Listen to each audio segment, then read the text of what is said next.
हम लोग घात और घातांक के बारे में कुछ चर्चा करेंगे। घातांक का क्या नियम है, तो इसमें देखेंगे पहले कि समान आधार को गुना करते हैं। समान आधार कौन सी? बीजीय व्यंजक। जैसे मान लो कि यहाँ x to the power n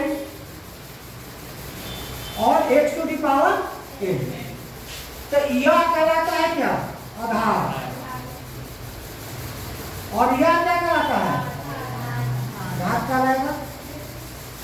तो इसमें देख रहे हैं कि इसका भी आधार x है, इसका भी आधार x है, तो यह हुआ क्या? समान आधार। तो समान आधार को जब भी गुना करेंगे, मान लो कि x to the power n गुने x to the power n, तो क्या हुआ? समान आधार का गुना है। समान आधार को गुना करेंगे तो घात को क्या करेंगे? जोड़ देंगे।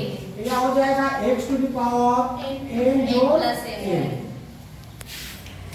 अब इसी तरह से समान आधार को भाग देंगे। जैसे मान लो कि x to the power n भागे x to the power n, तो समान आधार का भाग हुआ।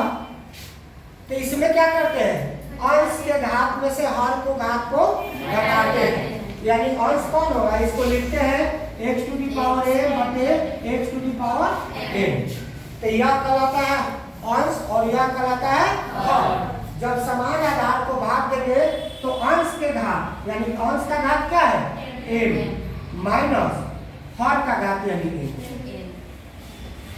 ये हो गया समान आधार का गुना और समान आधार का भाग।